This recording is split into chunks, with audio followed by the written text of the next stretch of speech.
Hello everyone, welcome back to my channel.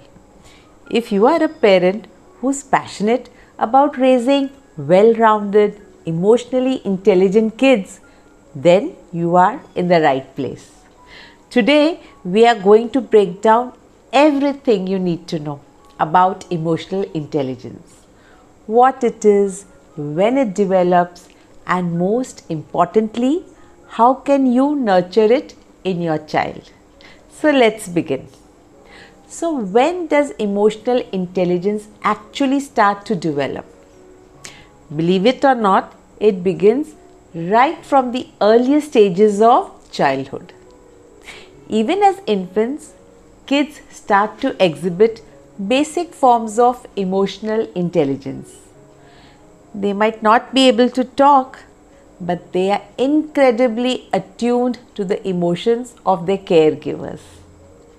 For example, have you ever noticed how a baby might start crying when they see another baby crying? That's an early sign of empathy, a core component of emotional intelligence. As they move into their toddler years, around ages 3 to 4, we start to see a huge leap in their emotional capabilities. This is when children begin to recognize their own emotions and those of others. They can label their feelings like I'm angry, I'm happy, I'm scared, but they also start to learn how to manage these emotions, although in very basic ways. This stage is crucial because it sets the foundation for self-awareness and self-regulation. Two pillars of emotional intelligence. These they will continue to build on throughout their lives. Now here's the big question. Can emotional intelligence be taught? The answer is a resounding yes. Emotional intelligence isn't something we are born with in fixed amounts. It's a skill set that can be developed over time, much like learning to read or ride a bike. Think of emotional intelligence as the ability to recognize, understand, and manage emotions in ourselves and others. It's a critical part of growing up and learning how to navigate the world. Imagine your child in a challenging situation, whether it's dealing with a bully at school, handling the disappointment of a lost game, or simply managing the frustration of not getting their way. A child with high EI is better equipped to handle these situations with resilience and grace. As parents, it's our job to be proactive in teaching these skills. We don't just want our kids to get by, we want them to thrive. Teaching emotional intelligence is about giving them the tools they need to succeed, not just academically, but socially and emotionally as well.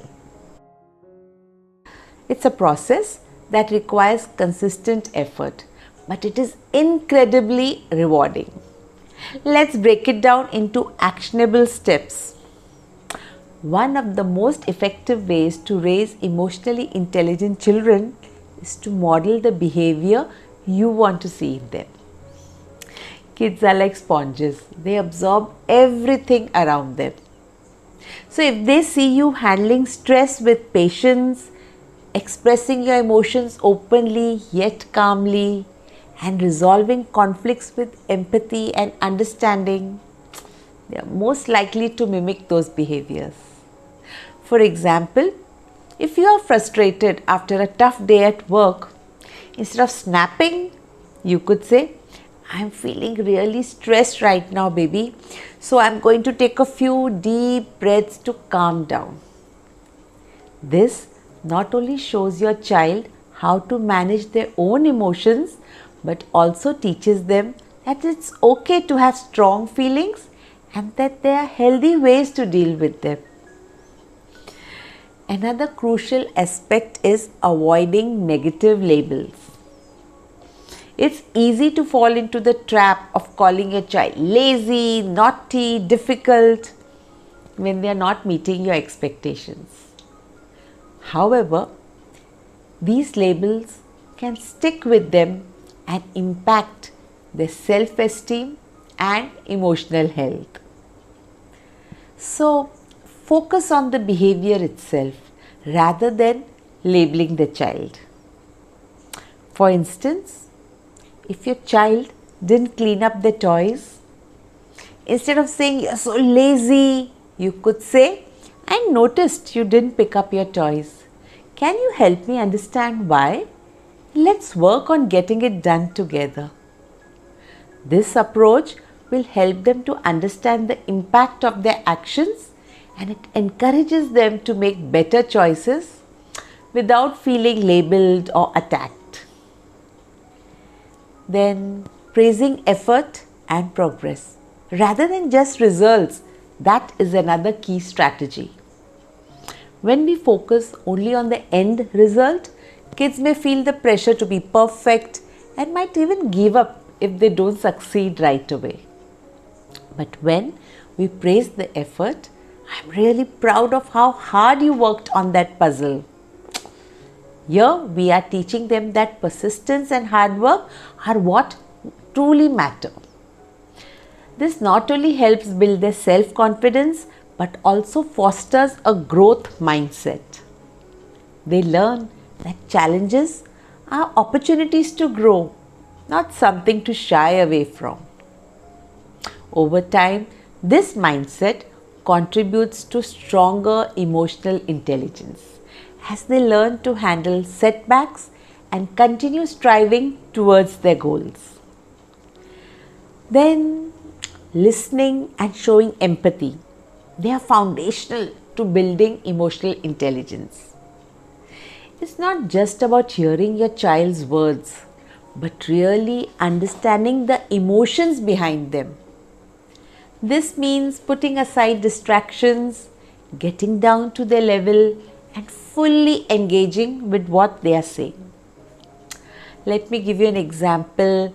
If your child comes home from school upset because a friend was mean to them, instead of dismissing their feelings with, oh, you'll be fine, try saying, that sounds really tough. I'm sorry you had to go through that. Do you want to talk about what happened? By validating their feelings, you are helping them understand and you're teaching them to process their emotions in a healthy way. Empathy is also about teaching them to consider other people's perspectives. You might ask, how do you think your friend felt? This encourages them to think beyond their own experience and develop compassion for others. One more thing which you can do is encourage self-expression. This is vital for emotional development. Kids need outlets to express what they are feeling inside. So whether it's through talking or drawing, playing music, or even physical activity, these outlets help them process and make sense of their emotions. So create a safe space at home where your child feels comfortable expressing themselves without the fear of judgment. That's very important. So maybe it's a cozy corner where they can read, draw, or just sit and think. You can also introduce creative activities like journaling, painting, where they can explore their feelings in a non-verbal way.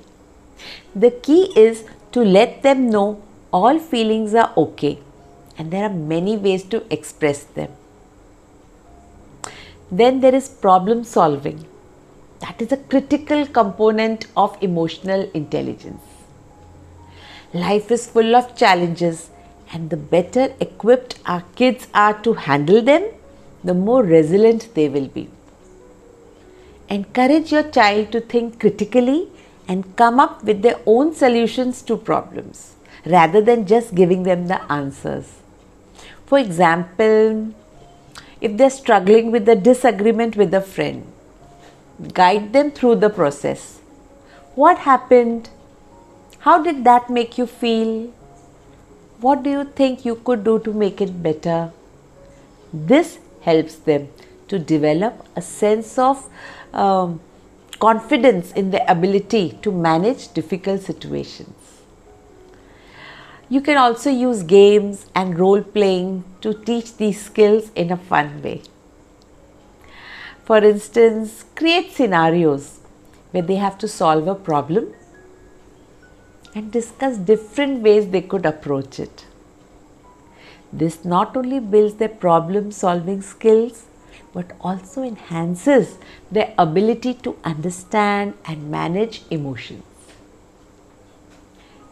Then, self-awareness, which is the cornerstone of emotional intelligence, is the ability to recognize and understand our own emotions and how they influence our behavior. For kids, developing self-awareness means helping them identify their feelings and understand what triggers them. Encourage your child to talk about their emotions. Ask open-ended questions like, how are you feeling today? Or what made you feel that way? Such questions help them to connect their emotions with their experiences. You can also model this by sharing your own feelings. You can say, I'm feeling a bit frustrated right now because I had a tough day, but I know it'll pass. It's so important to share this with the kids. Another effective technique is to help them reflect on their behavior after an emotional situation. For example, you can say, I noticed you really got upset when your toy broke. How did that make you feel? And what can you do, or what can you think that we can do next time to handle it better? This reflection helps them build a deeper understanding of their emotions and how they can manage them. And that's just the tip of the iceberg when it comes to raising emotionally intelligent kids. In my next video, we are going to explore some super fun and creative ways to boost your child's emotional intelligence even further. So make sure you hit that subscribe button and turn on the notifications so that you don't miss out. Thanks for watching, everyone. Remember, raising an emotionally intelligent child is a journey, and every step you take is a step towards a brighter, more resilient future for your little one. Can't wait to see you in my next video.